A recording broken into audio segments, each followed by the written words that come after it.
All right. Hello, everyone. I'm just going to go right into these. There's no need for an introduction. The title of the video gives away the content of each video. So we're moving on to Chapter 2, How to Safely Develop ESP Through Organism Type, the Believing Community. How to safely develop ESP through an organism type, the believing community. In a recent film interview, Dr. Ryan was asked to describe those conditions which seem to enhance ESP. He isolated basically two: high motivation on the part of the subject and a sympathetic testing environment. This comes very close to saying a believing community. Outside the laboratory, ESP seems to function best in an organism-type environment where the perceptive capability satisfies a real need, such as protection against threats of various kinds, or other basic needs, such as food or to maintain communal ties over vast distances. Lawrence van der Post tells us that the African bushman regularly amazed his party by informing them that someone, who the tribe knew, was going to enter camp some days hence, though the distances involved were too great to have known such information by ordinary means. During one hunt, the party was met on its way back to a camp by a jubilant tribesman who said he came out to meet them because he had known along with the rest of the tribe that the hunt had been successful and that the great eland had been taken.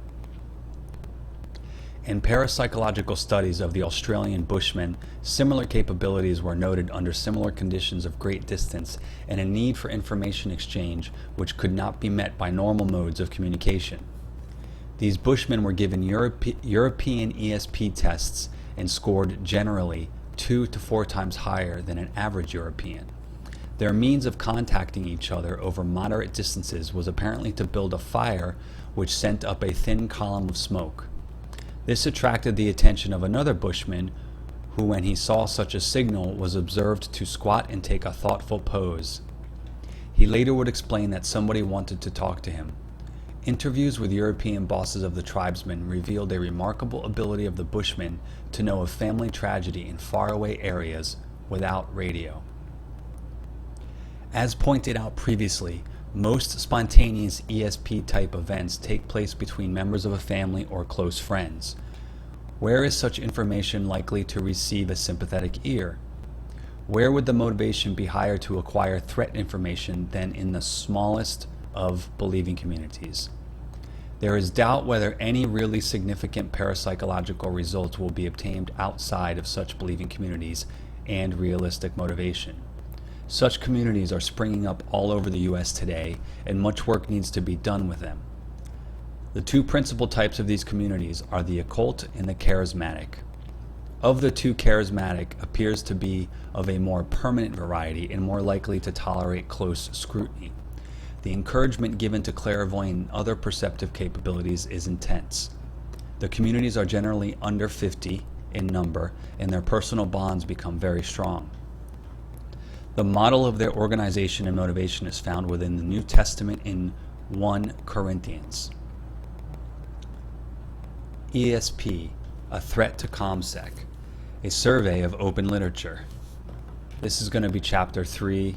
I'll make another video out of this. I'm going to go back and just supplement the audio with some commentary based on the fact that I've read a number of the declassified documents for the programs that you can find on the CIA CREST library under the CIA CREST reading room.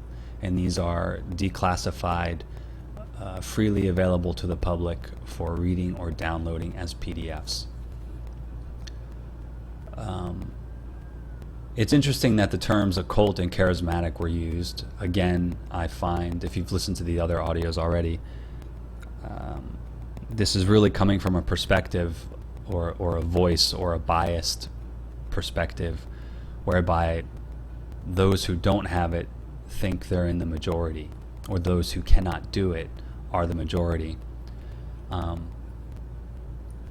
There's enough evidence declassified that includes research and studies that the television, EMF, radio waves, what's known not in common parlance, but what's known within their research and studies is the millimeter wave that has translated into what you would call 4G or 5G. They studied with and under 2G, and this was in the 60s and 70s. Radio towers, people with sensitivity, you can find a lot of outside of the CIA CREST library on the National Institute of Health, WebMD. These are all research papers, white papers done by PhDs. You'll even find some papers written by military personnel who have since retired and have expressed concerns with the new technology being implemented on the commercial level, meaning, you know, a company wants to upgrade to 5G or 6G, or they want to install what's known as PEDs or nodes on your street corner, or, you know, radio towers, things that require a spectrum of electricity. Let's just call it for that. Even electromagnetic radiation and radiation itself are referenced in here as ways to hinder or to provoke sensitives. The other thing that I think is interesting, again, don't want to always reference pop culture, but I think at this point it's worth doing, is the motivation to acquire threat information, and the I think it's the twice or third reference now to stressful environments provoking people to demonstrate their ability, whether consciously or unconsciously. One of the studies that you can find, I don't have the reference number offhand right now, there's actually an interview on a show called New Way of Thinking, or New Thinking Aloud, I'm sorry, it's called New Thinking Aloud, with a psychologist and PhD known as Mishlove. And he's actually interviewed several of the scientists and physicists that were involved, and psychologists that were involved with these programs on the CIA's website and NSA's website. I don't know if there's a distinction. I have seen a couple different references to programs consistently and continuously at what's called SRI Institute and MIAS, MIAS, and that is the Monroe Institute. And a lot of the reference material that the newer physicists use is stipulated and predicated on the Monroe Institute's work. I'm going to assume that they had already, just for the sake of this specific audio program, that they have already tested blocking with such things as like Faraday cages, lead walls. You know, we know that lead is thrown on your body when you do an X-ray to protect your body from errant waveforms passing through your system. Their studies already prove a number of very harmful effects, both in animals and humans. They were able to detect those things. And as I said in the previous audio program, there is enough evidence to show that they have already tested earlier, somewhat even in the 30s and 40s, tested what might be called brain entrainment. And this is sort of how somehow our brains naturally, you know, sort of somehow connect or are affected by power line exposure. Now, I'm not saying existing power lines are built this way. I haven't, I actually myself personally at one time for a summer job under the fortunate availability of a friend's dad, he gave me an opportunity to work for the company for a little while. And we laid fiber optics down, and this was in the mid to late 90s. And fiber optic cable was, you know, if anybody recalls the 90s, it was a pretty important piece of technology, and many people touted it. And the speeds that were capable on this technology and the types of things that were transmittable on it are essentially equivalent to what we're seeing now and what we see as 5G or Bluetooth, without the harmful effects. Because it was a fiber optics cable, it also contained a specific shielding around the cable itself, which would be called the sheath. It was the sheath of the fiber optics. which is made out of various precious metals, nickel, copper, iron, and wrapped in sort of this gelatinous glue material, which I think was meant to keep it from freezing, but also was to help protect it overall. And that stuff was pretty profound stuff. I read a few of the technical manuals that my friend's dad had to read in order to get his license to lay the cable and to install it on phone lines and stuff.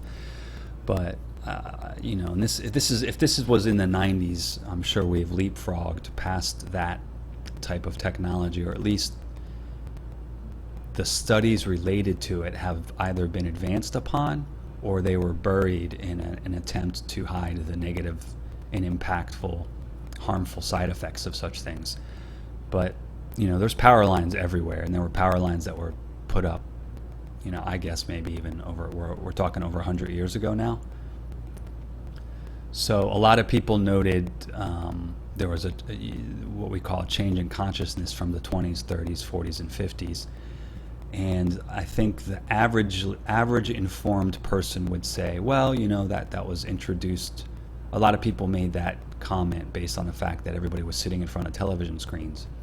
And while I agree with that, I think that would be the obvious villain in that sort of postulation of harmful effects. But the reality is that the phone lines, the power lines, and things like that were also creating dissonance among cognitive functionality for many people who are sensitive to these things. There are also plenty of declassified documents as well as verifiable patents registered within the United States Patent Office, as well as registered across international waters in other countries, various patents with similar capabilities. But there are patents to show that people have weaponized these types of side effects into something that can be more or less described as a directed energy attack. The believing community overall, again, I think that references religious people and the misuse of their trust among each other.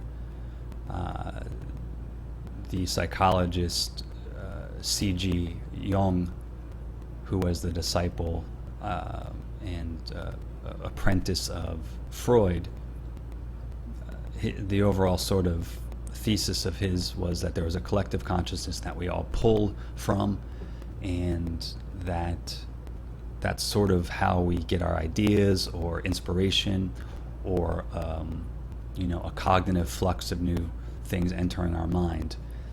Now, if I were to speculate, which I'm going to, and I hate to be rhetorical, sorry about that, but speculating on that, I think it's safe to say that we tapped into that radio wave, if you want to call it that, the human bioelectricity, the human wave.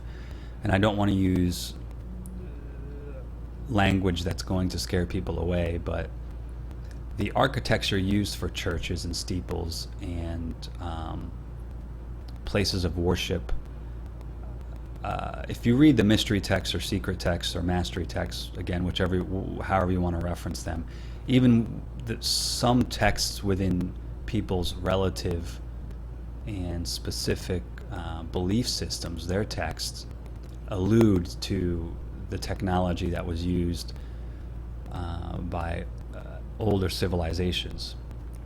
But architecture, even the architect will tell you that most architecture is designed to have a profound impact on someone.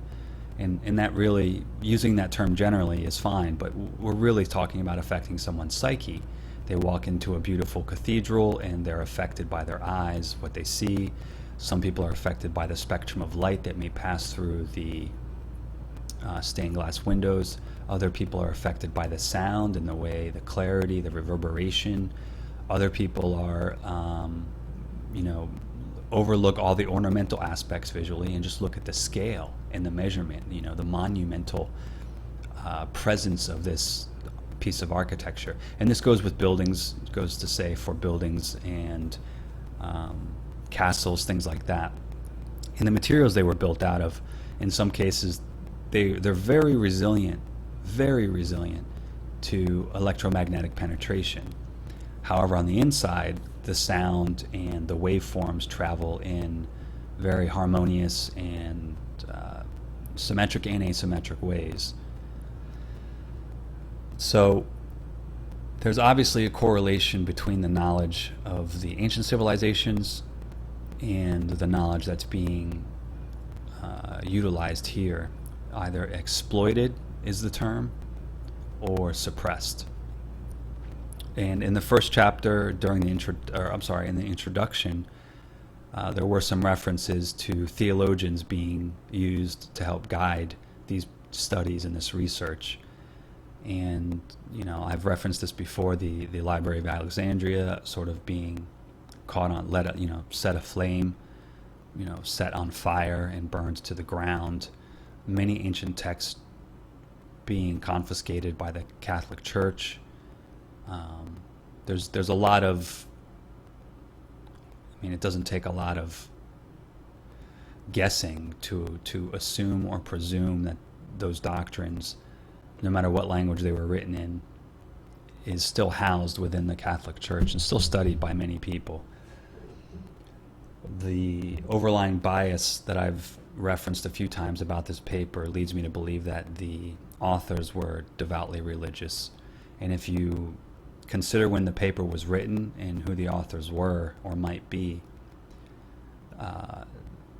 the only people that were coming into the agency environment, the intelligence agency or the military complex, if you will, I guess for now we'll just call it the military complex. I don't want to call it the industrial complex, but it is a military complex because honestly it's commercial companies. No matter how easily they circumvented the laws of the United States, they are commercial companies that participate under the leadership of ex-military people as their leaders. So it's really the military complex with a few decision makers at the top. But and then we look at some of the more publicly known, what might be called societies or private societies. I don't want to call them secret societies because there's not a lot of secrets that can't be discovered or haven't been passed on either verbally in a small group or through media, through mass media, as a way to expose, exploit, or capitalize on the private society. But the Masonic teachings really are about architecture, and while some people reference it solely for the geometric learnings and the mathematical learnings, other people, reference it purely based on literalisms of what they see in the artwork that was used to codify the teachings. And then yet other people, I think, loosely understand that most of it was that architecture has the power to influence the mind. So, and in doing that, you have to learn to be the measure of the world, or you will be measured by the world, vice versa. And in that, you can create all kinds of masterful and beautiful things, whether in brutalist style or a very ornate and ornamental style.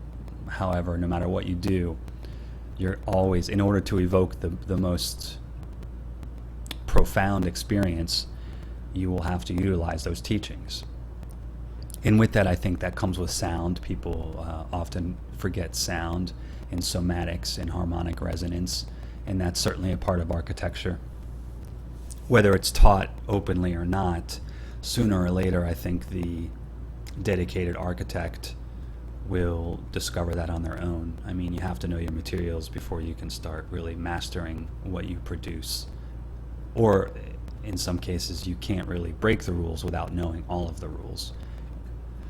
So with this jubilant tribesman and the reference to the Bushmen, it's clear that there were studies taking place long before. Maybe it came from the anthropological aspects of the world that happened in the 1920s and 30s, but there's a clear shift in consciousness that wasn't just based on someone being a comedian on television and falling over a chair.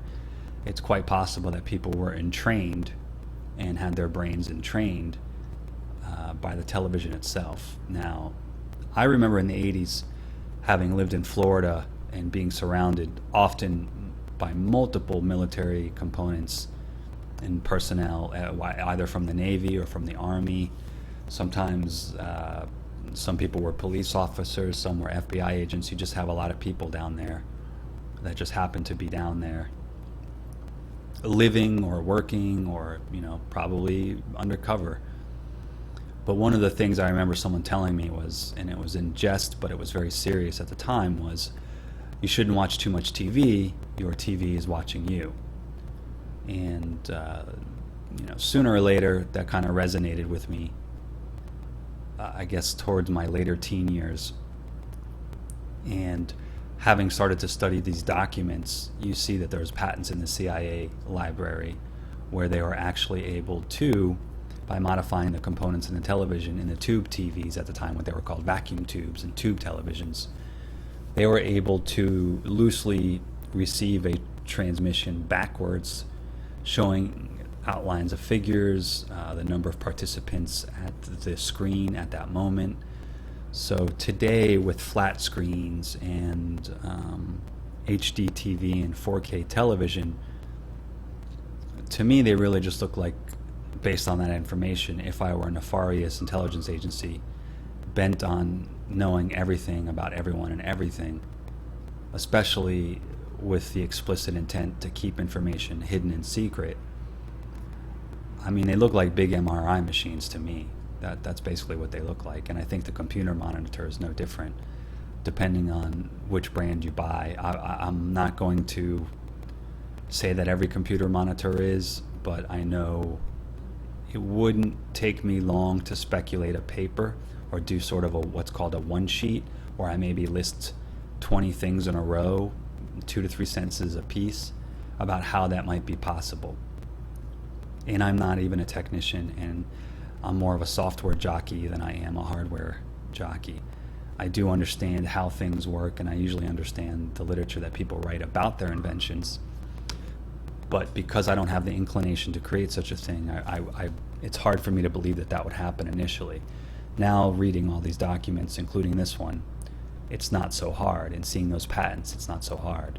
There's a lot more patents that, if you look at for what people use for prosthetics, and some of the things like the inventor, I think his name is Dean Cain, some of the things that he does, those inventions and those prosthetics and those cybernetics would not be possible without being able to at least recognize or identify brain waves and brain patterns.